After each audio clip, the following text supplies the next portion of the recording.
हरि ओम नमस्कार सबैजनालाई। हिन्दू धर्मशास्त्रहरूको जानकारी लिएर आउने क्रममा आज पनि म उपस्थित भएको छु। आज म चर्चा गर्दैछु वेदाङ्ग र सूत्र ग्रन्थहरूको बारेमा। सूत्र ग्रन्थको विषयमा वायु पुराणमा एउटा श्लोक छ, अल्पाक्षरम असंदिग्धम सर्वत विश्वतो मुख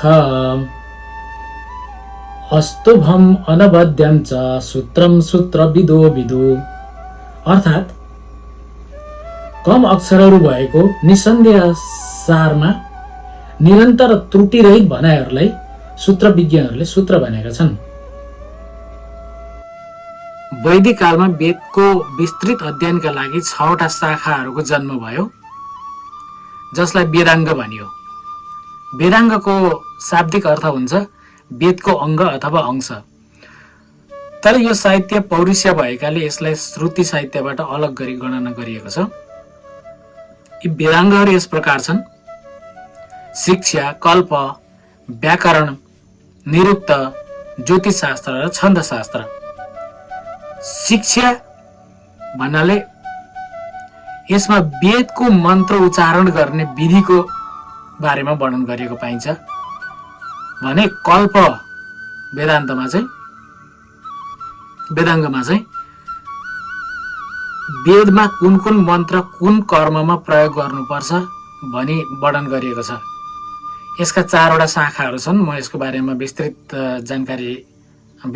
भन्नाले केही जानकारी गर्ने नै छु।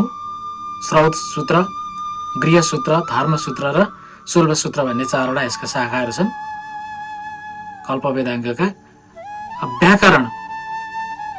व्याकरणले चाहिँ के गर्छ भन्दाखेरि प्रकृति र प्रत्यय आदिको योगद्वारा शब्दहरूको सिद्धितर्फ हामीलाई डोर्याउँछ र उदात्त, अनुदात्त तथा स्वरित स्वरहरूको स्थितिको हामीलाई बोध गराउँछ। निरुक्त भन्ने 4थो वेदाङ्ग छ। वेदमा जुन शब्दको प्रयोग जुन जुन अर्थमा गरिएको छ ती अर्थहरू निरुक्तमा निश्चित रूपमा उल्लेख गरिएको छ भन्नाले यो चाहिँ निरुक्त भनेको चाहिँ वेदका अर्थहरूको निर्णय गर्ने रहेछ। यसको अर्थ यही नै हो भनेर चाहिँ हामीलाई निराकरण गरिदिने निरुक्त भन्ने रहेछ। अब त्यसपछि 5औं वेदाङ्ग छ ज्योतिष शास्त्र। यसले वैदिक यज्ञ र अनुष्ठानको विषयको ज्ञान हामीलाई दिलाउँछ। यहाँ ज्योतिष शास्त्र भन्नाले वेदाङ्ग ज्योतिष हो। अब जुन मानिसको भविष्यफल हेर्ने ज्योतिष शास्त्र छ यो पनि यसैको अङ्ग नै हो, तर वास्तवमा त्यो यसमा अलिकति केही अन्तर चाहिँ छ।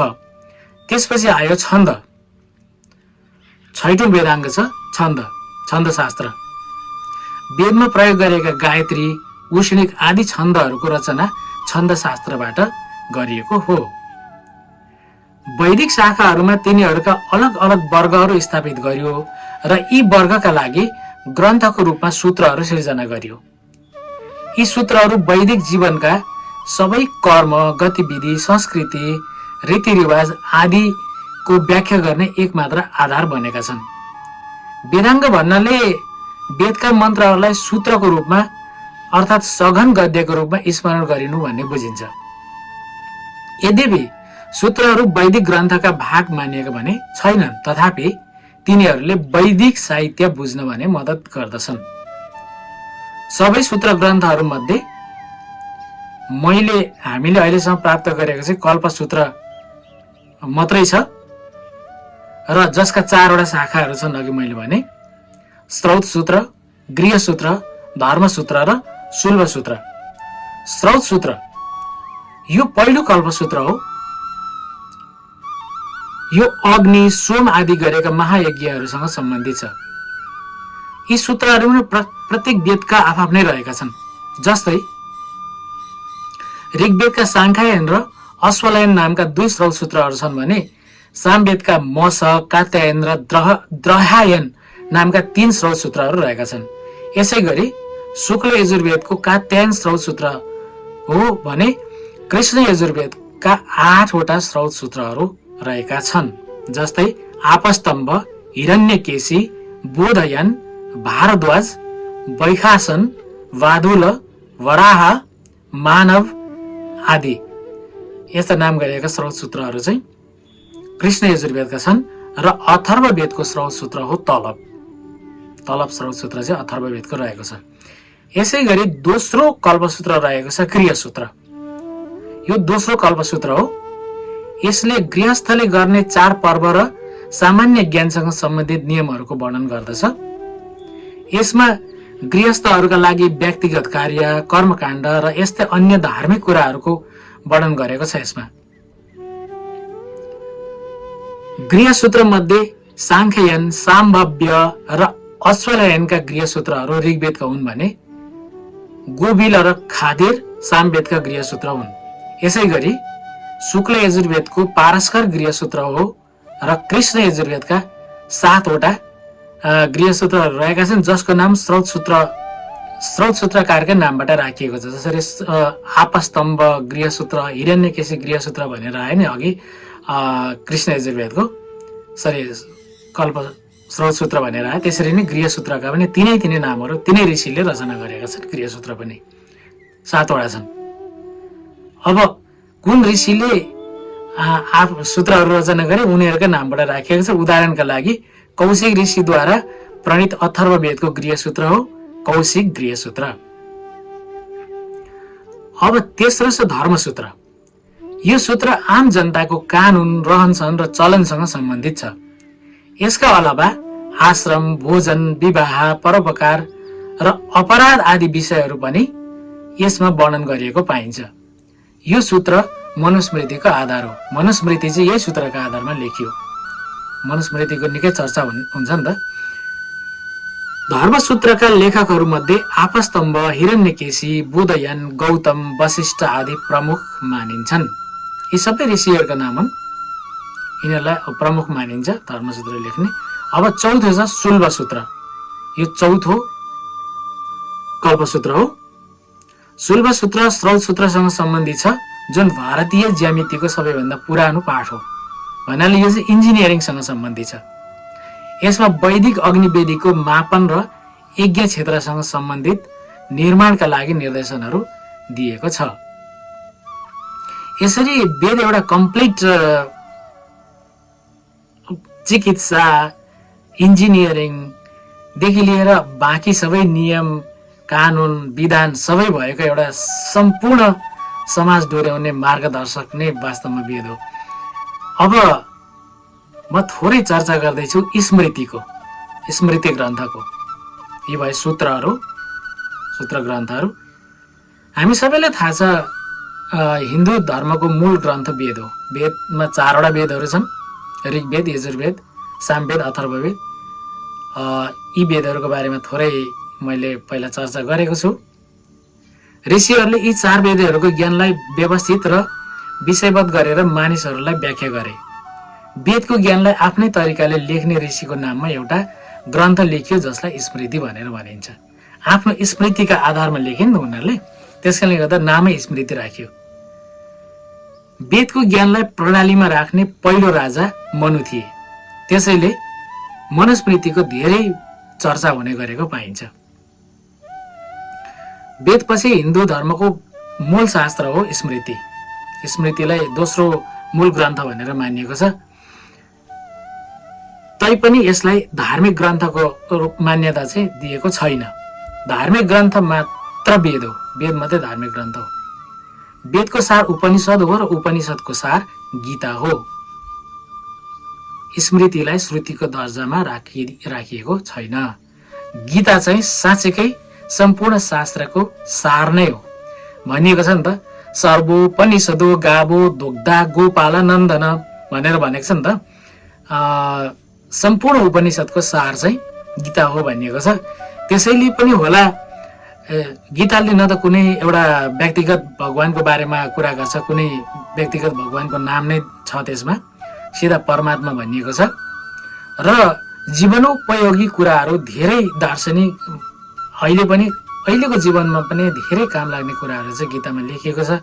त्यसकारणले गर्दा नि आज संसारका सबैभन्दा बढी भाषामा अनुवादित शास्त्र, धर्मशास्त्र कुनै छ भने त्यो गीता नै हो। हुन त अहिलेको समयमा आएर बाइबल पनि धेरैवटा भाषामा अनुवादित भएको छ, तर भिन्नता के छ भने बाइबल चाहिँ अब क्रिस्चियन धर्म प्रसार गर्दै जाँदाखेरि आफ्ना भक्तजनहरूलाई बुझाउनका लागि त्यही ठाउँमा चाहिँ त्यहाँको सम्बन्धित भाषामा उल्था गरियो भने गीता चाहिँ विद्वानहरू अध्ययन गर्न गए र अध्ययन गरेर जुन ज्ञान लिए त्यो ज्ञान लिएर आइसकेपछि आफ्ना देशमा गएर चाहिँ उनीहरूले आफ्ना भाषामा त्यसलाई अनुवाद गरे। गीताले न त धर्म परिवर्तन गर भन्यो, न फलानु भगवान मान भन्यो भनेन।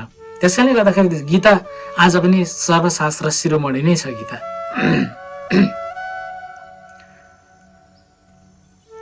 अब स्मृतिहरू प्रमुख ऋषिहरू र राजा मनुले लेखेका थिए। मुख्य रूपमा 18 स्मृतिहरूको महत्त्व छ। मनुस्मृतिमा वेदका अनुसार शब्दहरू प्रकट गरिएको छ। झन्डै झन्डै वेदको धेरै कुराहरू उल्लेख भएको छ मनुस्मृतिमा चाहिँ। यदि कसैले वेदलाई राम्ररी बुझाउँछ र बुझ्छ भने त्यो चाहिँ वास्तवमा स्मृति नै हो। स्मृतिहरूमध्ये मनुस्मृति ग्रन्थ महाभारत र रामायण भन्दा पनि पुरानो मानिएको छ। हुन पनि महाभारतको कथाहरू त कलियुगमै लेखिएको भन्ने त्यो आफ्नै कथा महाभारतकै कथाबाट पनि उल्लेख छ। किनभने अब कृष्णले भूमि छोडेपछि नै कलियुग बढ्दै गयो भनेर कथाहरू आउँछन् त्यहाँनिर। अझ भागवतको कुरा गर्ने भने त कलियुग व्यापक भएर चाहिँ सबै मानिसहरू दुखी भएको कुराहरू, नारदजी घुम्दै गएको कर्नाटका केरला कता कता घुमेको दक्षिणतिर, अनि त्यहाँ सबै मानिसहरू चाहिँ कलियुगको कारणले प्रभावले गर्दा दुखी भएका, अनि नैमिषारण्य क्षेत्रमा हरिद्वार क्षेत्रमा आउँदाखेरि चाहिँ दुई वृद्धहरू लडिरहेको कथाहरू उल्लेख छ त्यहाँनिर। त्यसको मतलब कलियुग त्यतिखेर व्यापक भइसकेको, एकदमै कलियुगले चाहिँ आफ्नो व्यापकता छाइरहेको कुरा भागवतमा उल्लेख छ भने चाहिँ त्यो पहिले लेखिएको त होइन, पछि लेखिएको भन्ने त्यहाँबाट प्रमाणित हुन्छ।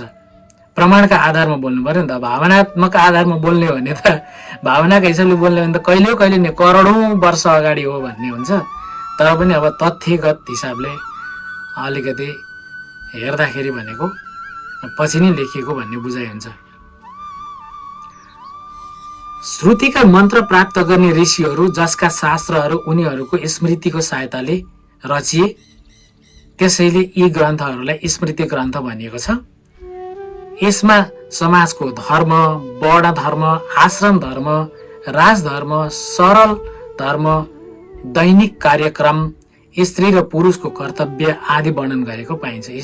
स्मृतिहरूमा चाहिँ प्रमुख स्मृति ग्रन्थहरू निम्न अनुसार छन्। अब जुन जुन ऋषि वा राजाहरूले आफ्ना शास्त्रहरू ग्रन्थहरू लेखे उनीहरूकै नाममा चाहिँ यी स्मृतिहरूको नाम रह्यो। जस्तै मनुले लेखे मनुस्मृति भयो, अत्रिले लेखे अत्रि स्मृति भयो दोस्रोमा, तेस्रोमा विष्णु स्मृति छ, चौथोमा हरित स्मृति, पाँचौं यज्ञवल्क्य स्मृति, यसै गरी उशना स्मृति, अंगिरा स्मृति, यम स्मृति, आपस्तम्भ स्मृति, संवर्त स्मृति, कात्यायन स्मृति, बृहस्पति स्मृति, पराशर स्मृति, व्यास स्मृति, संघ स्मृति, देवल स्मृति, दक्ष स्मृति, गौतम स्मृति र थप 2 स्मृतिहरू पनि यिनै पंक्तिमा आउँछन्, शतातप स्मृति र वशिष्ठ स्मृति। जम्मा चाहिँ 20 वटा भए, तर पनि 18 वटालाई मुख्य मानिएको छ र यी भए 18 वटा स्मृतिहरू। यी बाहेक निम्न ऋषिहरूलाई पनि स्मृतिकार मानिन्छ र उनीहरूका स्मृतिलाई उपस्मृति भनिएको छ।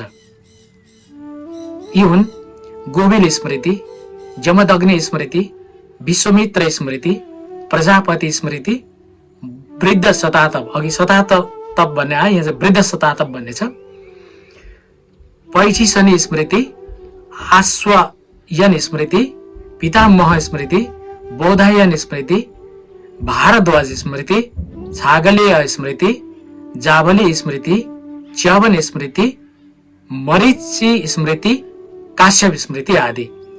यी चाहिँ उपस्मृतिहरूका नाम भए। यसरी आज मैले स्मृतिको बारेमा केही कुराहरू भने र बाँकी भिडियोमा म आगामी भिडियोमा पुराणको बारेमा धेरथोर केही परिचयहरू अलिकति केही कुराहरू लिएर आउने नै छौँ। आजलाई यति नै। हस्त हरिओम।